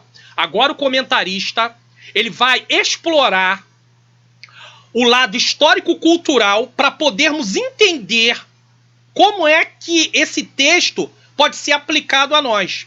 Porque se nós não entendermos o sentido dessa questão aqui de selo, nós vamos usar o selo com a ideia do hoje. E a exegese é justamente isso. É o entender o texto dentro do seu contexto histórico-cultural, para só depois poder tirar as lições, ou seja, a aplicação para os nossos dias. Senão, eu começo a ler a Bíblia fazendo uma leitura, nesse caso, uma aplicação baseada no que significa aquilo hoje. Não posso fazer isso. Eu preciso buscar o sentido lá, da época, para poder entender, e aí sim, vou poder fazer uma aplicação saudável, correta, dentro daquilo que realmente é. Então o selo era sinal de propriedade e posse pessoal. Ao conceder o Espírito Santo ao crente, Deus identifica os que pertencem a Cristo, pois o Espírito Santo testifica daqueles que são filhos de Deus. Romanos 8, versículo 9, 15 e 16. Aqui está sendo falado do Espírito Santo morar no cristão e não do batismo com o Espírito Santo com evidência de línguas, que é uma outra coisa e nada tem a ver com identificar os que são de Cristo. Porque senão vai pensar, daqui a pouco tem pessoas que não receberam, não foram batizados com o Espírito Santo, com evidência de língua, então eu não sou de Cristo. Não é isso não. Todo cristão que realmente reconheceu Cristo como Senhor e Salvador, houve uma conversão real, ele tem o Espírito Santo na vida dele. O batismo com o Espírito Santo é uma outra coisa, que não é o tema da lição, então eu não vou adentrar a isso. Tá? Nós pentecostais acreditamos, buscamos, mas é uma outra coisa, é um revestimento, é uma outra coisa, tá? E o maligno não lhes toca. 1 João capítulo 5, versículo 18. É interessante que esse texto esteja aqui, porque esse texto é um texto que ele tem uma compreensão, às vezes, equivocada. Vamos lá. É importante aqui lermos essa referência para entendermos em que sentido o maligno não nos toca. E eu vou usar uma outra tradução aqui novamente, porque nela as palavras assim me trazem um entendimento assim, algo assim mais claro. 1 João 5,18 na King James atualizada diz assim: ora, sabemos que todo aquele que é nascido de Deus, novo nascimento, não é escravo do pecado, não vive para pecar, não vive na prática do pecado.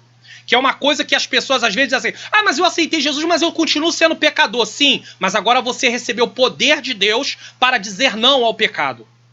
Isso não quer dizer que nós vamos conseguir viver sem pecar, mas quer dizer que nós temos poder para não viver na prática. E esse poder não vem de nós, vem de Deus, através da ação do Espírito Santo, por meio da obra que Jesus Cristo realizou. Então, não é escravo do pecado.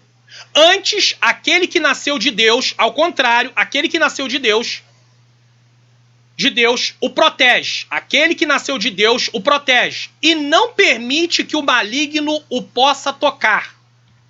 Isso quer dizer que quem teve um novo nascimento não está mais sob o domínio do sistema controlado pelo maligno. E sim faz parte do reino de Deus. Isto é, está debaixo do governo de Deus. E por isso não vive como escravo do pecado, influenciado pelo maligno. É nesse sentido que o maligno não pode lhe tocar. Porque o maligno não vai poder influenciar essa pessoa ao ponto dela viver na prática do pecado como aqueles que não têm Deus vivem.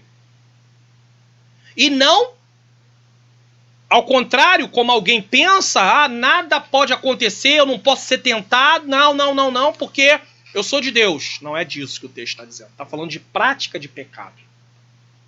Prática de pecado. Nós temos que ter até cuidado, porque, por exemplo, Jó era um homem de Deus.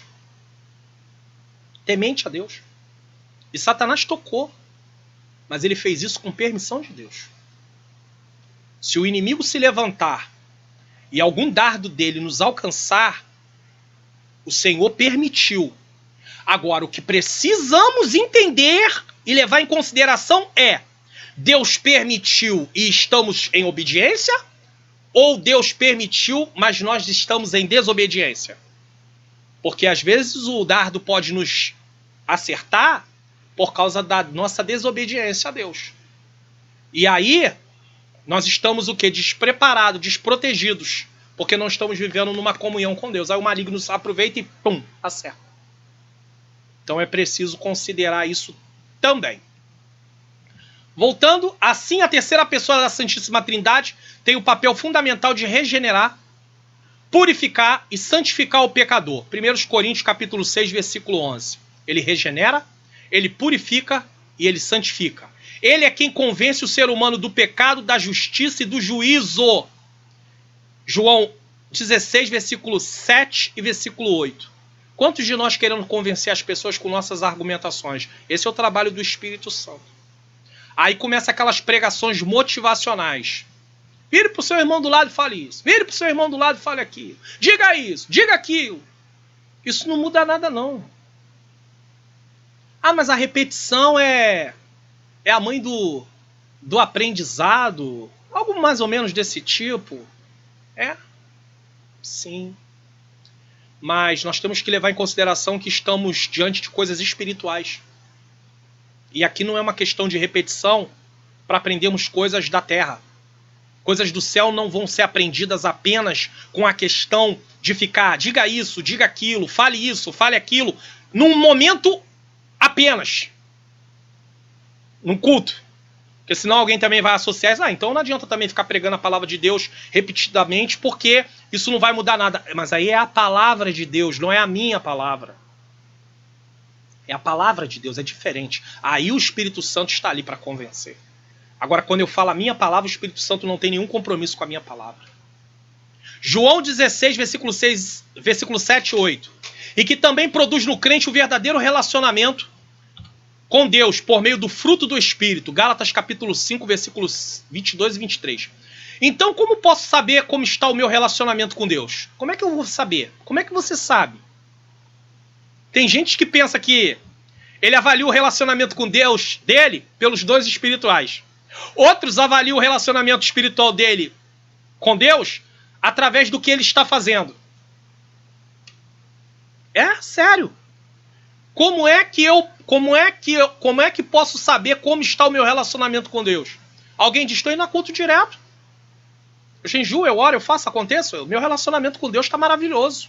Estou fazendo um monte de coisa para ele. Ó, ele está assim comigo, ó. Feliz. Ó, sorrindo. É. Bom, isso é o que eu acho, baseado em ideias minhas. Mas vamos ver o que a Bíblia diz? Por meio do fruto do Espírito produzido em nós. Se há fruto, existe um relacionamento fluindo. Se não há fruto, algo está errado e precisamos nos voltar para Deus. Pois, uma coisa que pode nos separar de Deus é o pecado. Quem está tendo produção de fruto é porque ele está agradando a Deus. O relacionamento dele com Deus está bem. Quem não tem produção de fruto, ainda que faça um monte de coisa na obra de Deus, precisa rever. Porque o pecado pode estar sendo cometido. E é preciso haver arrependimento e abandono do pecado. Isso é fato. Subtópico 2. O penhor da nossa herança. Primeiro falou do selo, penhor. O termo grego arrabon pode ser traduzido como depósito, penhor, garantia ou ainda a primeira parcela. Efésios 1:14. A palavra tem origem semítica, descendente de Sem, e era usada nas transações comerciais para assegurar o preço ou garantia ou pagamento de algo. Aqui, mais uma vez, vemos como é importante entender o texto dentro do seu contexto histórico e cultural, pois só assim vamos saber o que significa realmente a palavra penhor naquele tempo. Paulo ensina que o Espírito Santo é o depósito que garante a nossa herança em Cristo. 2 Coríntios capítulo 1, versículo 21 e 22, diz, na NVI, ora, é Deus quem faz que nós e vocês permaneçamos firmes em Cristo. Posso repetir? Ora, é Deus que faz que nós e vocês permaneçamos firmes em Cristo. Ninguém está de pé por seu mérito, pelo que está fazendo. Tá vendo? É através de uma ação de Deus, dentro de uma responsabilidade minha, de eu buscar isso, de eu querer isso. Mas é Deus quem faz. 22. Nos selou como sua propriedade e pôs o seu Espírito em nossos corações como garantia do que está por vir. Ele, preste atenção nisso aqui, ele nos sela como propriedade, selou, você é meu, você, diz Deus, é meu, para você. E colocou o Espírito Santo dentro de nós, como uma garantia para nós, que ele cumprirá a sua promessa. Que coisa linda. Tudo isso significa que aquele que tem o selo do Espírito Santo tem a salvação garantida. Aí o comentarista vai fazer uma explicação sobre isso. Efésios 1,14. Isso não quer dizer, dentro da nossa visão, dentro da nossa teologia, isso não quer dizer que o crente está salvo para sempre. Eu sei que isso aqui dá pano à beça dentro de algumas mecânicas da salvação, onde acredita-se de um jeito diferente. Não vou entrar nisso, não é o propósito, mas nós entendemos que o crente, isso não quer dizer que o crente está salvo para sempre. Aí ele vai colocar condição. Por que ele não está? Dentro de que condição ele não está salvo para sempre? Independente de sua conduta. Ou seja, eu vivo na prática do pecado e vou achar que estou salvo só porque eu digo que eu sou cristão? Em primeiro lugar, precisa saber se a conversão foi real. E o que vai apontar isso é a produção de fruto. Isso é importante. E quem tem que ver isso sou eu. Não é outra pessoa. É eu. O interessado sou eu. Deus não quer que eu fique apontando as pessoas. Você não vai ser salvo. Você não vai ser salvo. Você não vai... Não. O pastor está lá pregando. Ele é um conselheiro. Eu posso até dar uma palavra de orientação. Alguém pode dar uma palavra de orientação para alguém que está praticando coisas que não deve praticar. Mas não com tom de julgamento. Isso eu não posso fazer. Então, eu não posso me achar um cristão se eu vivo na prática do pecado. Eu penso que eu sou cristão, mas eu não sou. Agora, aquele que realmente é um cristão, ele não vai viver na prática do pecado. Então é por isso que ele está dizendo, isso não quer dizer que o crente será salvo para sempre, independente da sua conduta. Mas que a redenção está validada aos eleitos em Cristo que permanecem fiéis. Se permanece fiel, a salvação está validada. Na verdade, vamos prosseguir aqui. Na verdade, a prova de uma verdadeira conversão é a mudança de conduta. Efésios 2,10, na Nova Versão Internacional, diz: porque somos criação de Deus realizadas em Cristo Jesus. Fala do novo nascimento, regeneração. Esse para aqui fala do propósito dessa regeneração. Fazermos boas obras, as quais Deus preparou de antemão. Ou seja, deu todas as condições para que pudéssemos realizar, para que nós as praticássemos. Segundo o texto de Efésios 2,10, a mudança não é operada por nossa força, e sim pelo poder de Deus, através do Espírito Santo em nós. Não somos nós que mudamos, nos transformamos.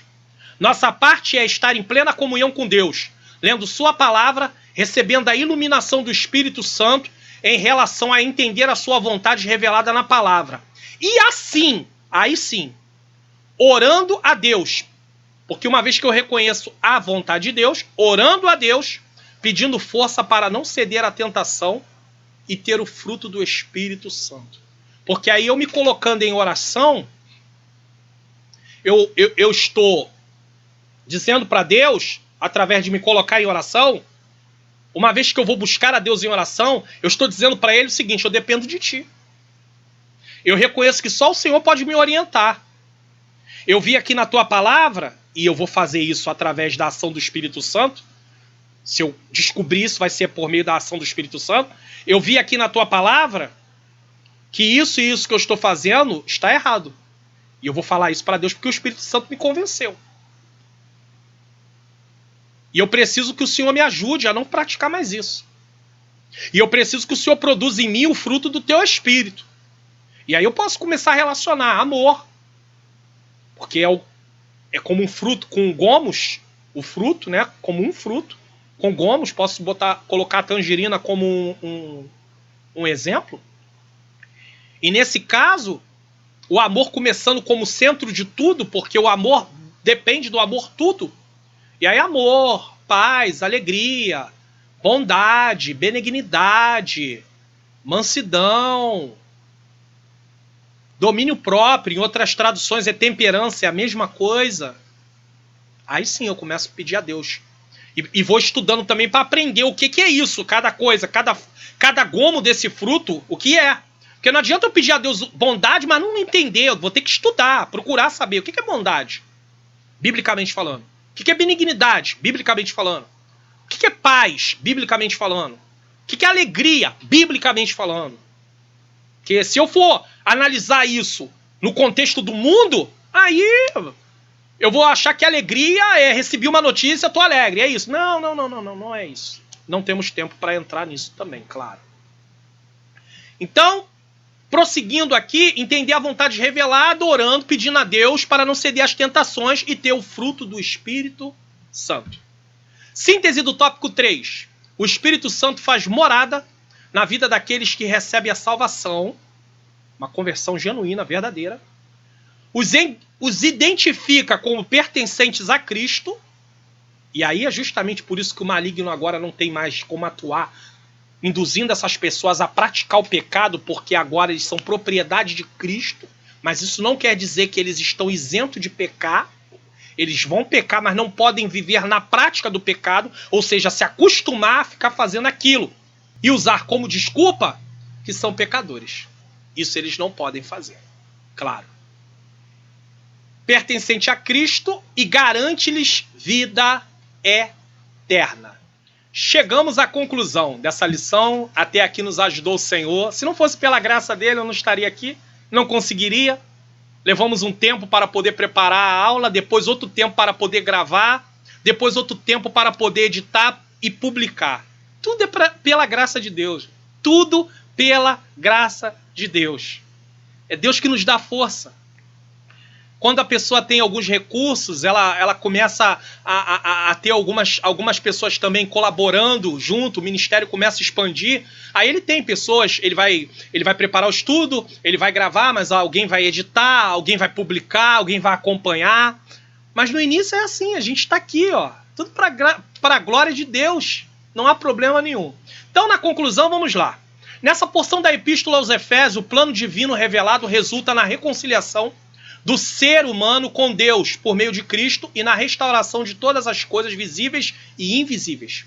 Ambos os propósitos devem redundar em louvor. Lembre-se, ambos os propósitos devem redundar, tanto o propósito na reconciliação do ser humano, como na restauração das coisas, tem que redundar em louvor e glória ao Deus eterno. Na plenitude dos tempos, todo o desígnio divino estará plenamente executado. Isso quer dizer que no momento está em curso, mas haverá um momento que todo o desígnio estará executado, finalizado. Tudo estará finalizado. Infelizmente, isso inclui também a execução total da sentença, morte eterna, no juízo final para aqueles que rejeitaram Jesus. Tudo vai estar executado. Ainda há tempo de se arrepender através da ação do Espírito Santo e reconhecer Jesus como Senhor e Salvador da sua vida. Ele quer te salvar, se você ainda não fez isso. Podemos, por fim, dizer que devemos nos sentir agraciados por tão extraordinária bênção e louvar e glorificar a Deus com nossa vida por completo, por tão maravilhosa bondade e misericórdia para conosco, pecadores. É assim que Deus usou. E aí, como disse aqui, nós vamos o quê? Dentro dessa extraordinária bênção, louvar e glorificar a Deus com a nossa vida por completo. Que o Senhor possa continuar nos abençoando e que possamos entender tudo isso que Deus fez, planejou dentro da sublimidade das bênçãos espirituais em Cristo. Eu quero terminar essa aula com uma oração. Senhor Deus e Pai, eu quero te agradecer por ministrar esta aula.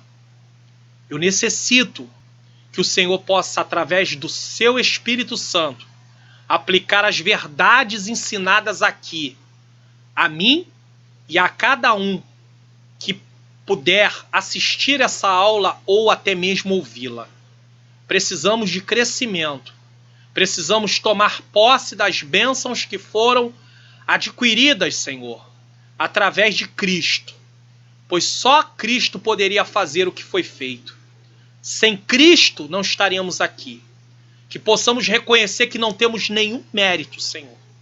Tudo que temos e tudo que somos, devemos ao Teu Filho Jesus, através do Teu maravilhoso plano e o Teu Espírito Santo, que tem estado conosco, para que nós possamos continuar na Tua presença e irmos até o fim. Nós te pedimos isso, em nome de Jesus. Amém? Que Deus nos abençoe e até a próxima aula.